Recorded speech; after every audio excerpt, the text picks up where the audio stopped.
Hello everyone. இன்னைக்கு குட்டி ஸ்டோரியில ஒரு தெரு வழியா பிச்சைக்காரர் ஒருத்தர் நடந்து போறாரு. வீட்டுக்குள்ள இருந்த அம்மா தன்னுடைய குழந்தையை கூப்பிட்டு அதோடைய கையில அரிசியை கொடுத்து அவருக்கு போட சொல்றாங்க. அவர் அதை வாங்கிட்டு அடுத்த வீட்டுக்கு போய் பிச்சை கேட்கிறாரு. அந்த வீட்டுல இருக்க அம்மாவும் விளையாடிட்டு இருக்க தன்னுடைய குழந்தை கையில அரிசியை கொடுத்து போட சொல்றாங்க. கொஞ்ச காலம் கழிச்சு 2 பேரும் இறந்து மேலுலகத்துக்கு போறாங்க. முதல் பெண்ணை சொர்க்கத்துக்கும் இரண்டாவது பெண்ணை நரகத்துக்கும் அனுப்ப சொல்றாங்க நீதிதேவன். ஏன் என்ன மட்டும் நரகத்துக்கு அனுப்புறீங்க? அவ பண்ண மாதிரி தானே நானும் குழந்தை கையில அரிசியை கொடுத்து பிச்சை போட வச்சேன். எதுக்கு எனக்கு மட்டும் நரகம்னு சண்டை போடுறா?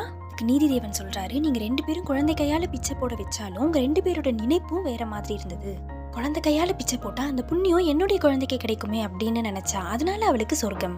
ஆனா நீயோ உன் கையால பிச்சை போட்டா அதிக அரிசி பிச்சைக்காரனுக்கு போயிடுமே அப்படின்றதுனால உன் குழந்தை கையால பிச்சை போட வச்சிருக்க.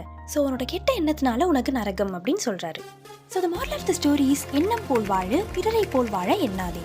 அண்ட் உங்க எல்லாருடைய கமெண்ட்ஸும் வெரி ஸ்பெஷல் டு மீ. அது நான் நெக்ஸ்ட் லெவல் வீடியோஸ் போடுறதுக்கு ரொம்ப ஹெல்ப்ஃபுல்லா இருக்கு. Keep supporting. Wish you all very happy new year.